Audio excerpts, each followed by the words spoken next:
మరి ముఖ్యమంత్రి గారు ఎంఐఎం పార్టీ యొక్క వ్యవహార శైలిని సమర్థిస్తున్నా వ్యతిరేకిస్తున్నా? వందే మాత్రాన్ని ఆలపించడమా ఆలపించద్దా? మీరు కూడా కేంద్రం ఇచ్చినటువంటి ఉత్తర్వులను గౌరవించారా? ఇది భారతీయ జనతా పార్టీకి సంబంధించినటువంటి విషయం కాదు. ఇది ఈ దేశంలో ఉండాలంటే వందే మాతరాన్ని ఆలపించాల్సిందే. ఈ దేశ పౌరులను భావిస్తే నిజంగా మేము ఇట్లా ప్రభుత్వంలో ఉండదుంటే నెక్స్ట్ అధికారంలోకి వచ్చేది మేమే. ఎంఐఎం పార్టీ మెడల్ వంచి గల్లబట్టి మెడల్ వంచి ఇలా వందే మాత గీతాన్ని పక్క ఆలపించే విధంగా తప్పకుండా చర్యలు తీసుకుంటాం. మేము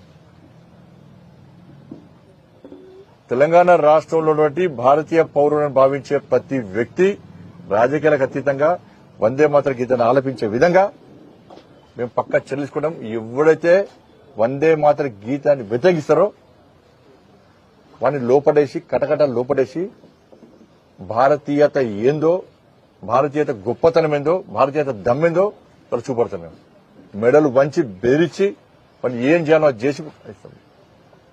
ఇది దమ్మున్నటువంటి పార్టీ, దమ్మున్న ప్రభుత్వం చేసేటువంటి చర్యలు ఇవి.